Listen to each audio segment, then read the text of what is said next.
Appalachian sunrise meets my skin, even with my eyes still. Hey, welcome back to another episode, guys, on the food storage prepping root cellar under the house.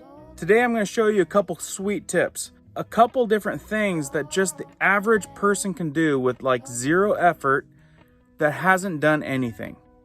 Also, at the end, another tip I'm going to give you, if you guys happen to be getting some assistance with an EBT card, this could play a huge role in your prepping and food storage.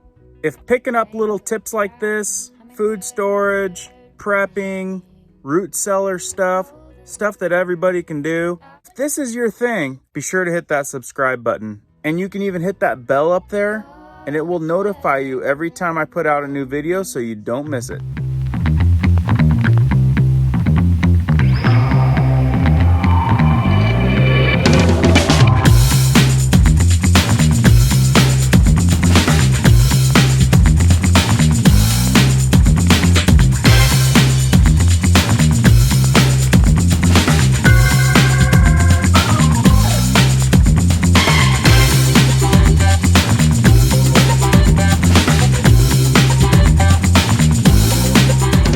Another part of what we're doing today is we've got to expand our root cellar storage area, which means we got to build a few more shelves. I got some more free materials off of job sites, chopped them to length, just how I want them, super free. We like free, right? Because you buy a splinter these days, it's 25 bucks. There is all my miscellaneous wood, scraps of plywood that I cut to size. There's my working crew right there. Yep, I got the 18, I think. 18. We got to fit everything through that small hole down below the house. You guys stick around and I'll show you how we're going to make that entrance a lot cooler probably this fall. Today we're going to be using this new DEWALT 60 volt battery powered air compressor. Super amazing tool to have on a homestead where you do not want to run extension cords everywhere. Son died. What do you think of that little thing, Finn? Looks good, huh? I'm bigger than it. You're bigger than it. Okay.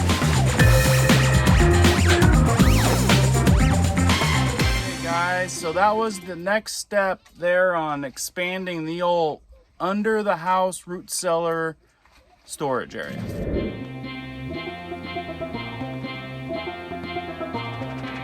As you can see, all I did was just pretty much doubled the size. When the wife gets home, she is excited to get all of our stuff that's behind me up on these shelves. And I'm super excited to tell you about the new addition. And hit that like button, really helps out the station.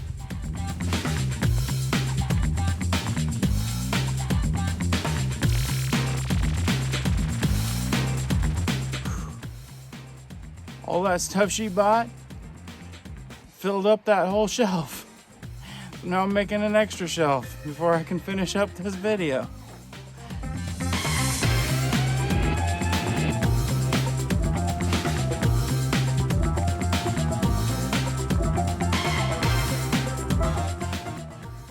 I'll tell you what, guys, this is a super cool little unit. I'm out here in the middle of nowhere. That's not true. I'm actually just under the house.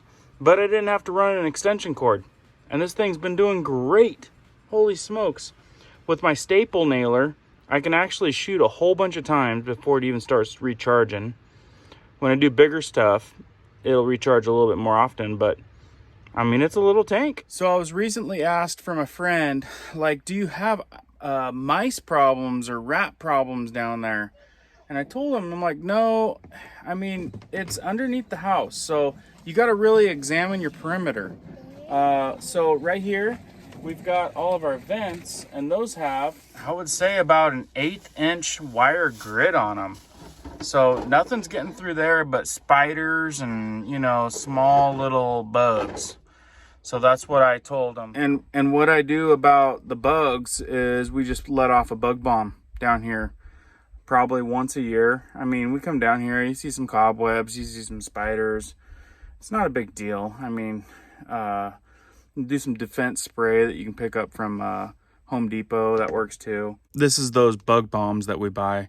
We probably do one maybe once a year down here. Right about now it's going into fall, so we'll let one off as things are trying to creep and crawl in, but the bugs aren't really a big deal. But yeah, you should make sure that you don't find any mouse poop down there. If you're finding mice poop down there, you need to go check out the perimeter and find out how they're getting in. But a smart person is also going to be defensive against that kind of thing. So you're going to want to put things in tubs. You're going to put things in barrels that are a little bit harder for a rodent to get into. And obviously you got everything else in cans or glass.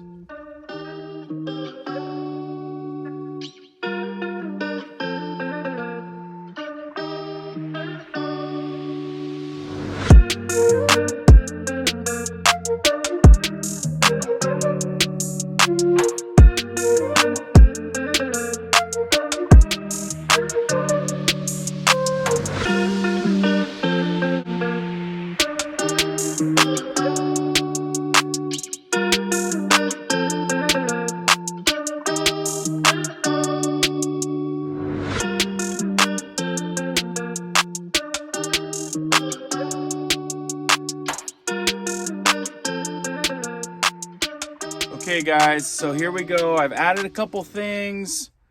I don't know if you guys have watched my original video. It's one of my early ones. I don't even know if it's that great, but it's when I first started this. So if you want to go all the way back, click that link up in the corner of your screen right there, and it'll take you back to when I originally started building my first little section and some of the stuff that we got, and now we're expanding. So as you can see, we are blessed with about a 4-foot crawl space. You guys can do this with a shorter one too. I know a lot of people's crawl spaces are like 3 foot. You might have to army crawl, but if you got to army crawl and get this done, then you got to do it. In this situation, we just hit our heads. Okay, so one of the things I want to remind you guys, when you're getting some of these canned goods just like this, you need to be buying some of the things that you use on an everyday basis. When you run out up in the kitchen, your kitchen pantry or wherever you store your canned stuff up in the kitchen, you run out of, say, diced tomatoes. You don't go to the store and buy more diced tomatoes. You come down in your little root cellar spot, grab one. Hopefully you've got a running log, a little booklet, a notepad of what you have down here, and you cross it out and you put it on your shopping list. You take from down here, because these canned food goods, they last quite a while, but not as long as like long term. So you need to replenish down here. Keep the circle going. So a lot of this stuff is stuff that we use weekly, monthly, on a regular basis.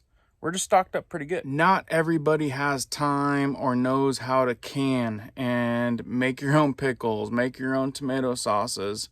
We happen to have a little bit of time. We got a lot of kids. We try to do what we can, but they can a lot of things and package a lot of things in the store for you if you don't have the time. If you do have the time, there's people like me that make videos on how to do it, or you can search it out. In your little book or your notes or your pamphlet or your notepad where you keep a little log of what you got down here, be sure to write the expiration dates on everything.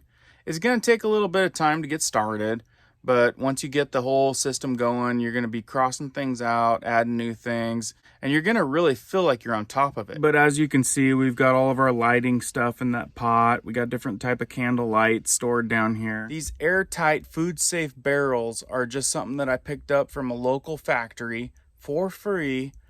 They use them actually to store pills in, so probably too big to store like completely full of flour or completely full of rice or something like that, because once you crack that lid, it's going to be game on for using it up. So what we do is we fill these buckets with individual bags. So once we crack open that top, we just take one bag out. So we have got a rice container, a flour container, a bean container. Just an idea. I even have a chair down here. Coda came to the opening and he's like, "Dad, what are you doing? You got a chair down there?" He's like, what are you doing? Just sitting there chilling? Watching the food? Oh, man. Okay, now to the cool part. If you're the person that hasn't done anything, but wants to do something, maybe it's just in the back of your mind and you're like, I would really want to do that. I really like to do that. I'd like to be somewhat on this game plan. But maybe you have a ton of kids or a busy job or a busy lifestyle or just not the motivation to actually do the work. These incredible buckets last till 2046. Ready to go. Guess where you can get them? Walmart. You guys can pick these guys up at Walmart. This bad bucket right here, freeze-dried dehydrated vegetable, variety pale. Potatoes, peas, broccoli, corn, green beans, dehydrated chopped onions. You want to know what the shelf life is? 30 years. How about 3,175 servings of white granulated sugar? Or 92 servings, lunch and dinner, emergency food supply. All you gotta do is add water. How about a breakfast pail with 162 servings? Just add water. 20,360 calories in this bucket. Or you can get these little can size.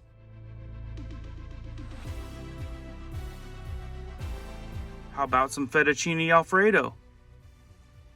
16 servings. Shelf life, 25 years. All you gotta do is add water in a can. Butter powder. Milk. Maple brown sugar oatmeal. Chili mix. Stir-fried rice. And there's more. Folks, you can get this at Walmart.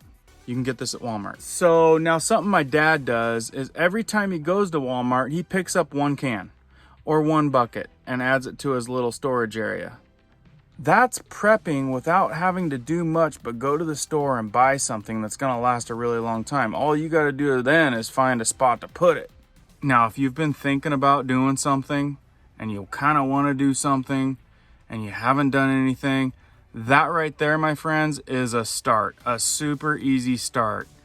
Just start picking up those things. You can stick them anywhere. You could stick them in a closet. You could stick them in a corner of a house that you don't even remember is there.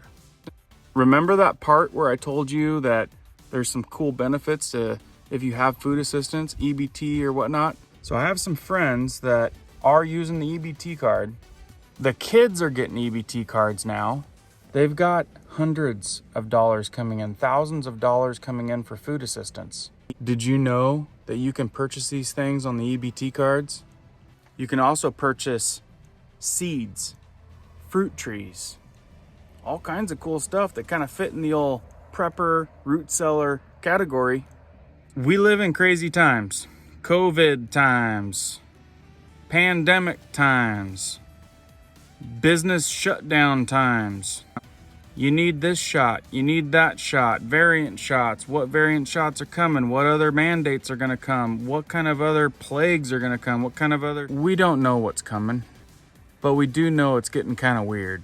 I honestly feel like things could be shut down like a flip of a switch, turning off a light switch.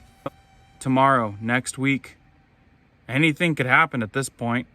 I like to know that I've got a little bit of safety net, just in case all of those stores shut down for whatever reason. They have to follow crazy mandates and they can't open, or it's just not safe out there. What I'm sharing with you guys today is just something each and every one of you can do at a couple different levels. Obviously entry level. I know there's some crazy preppers out there that got me beat by a very long shot.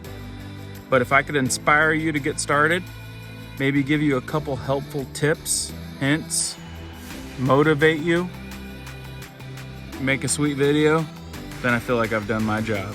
I hope this helps you guys. If you don't mind hitting that like button if you enjoyed this video, that helps out the station a lot. Be sure to check out some of my other videos. I post a new video or two every single week. We'll see you guys on the next one.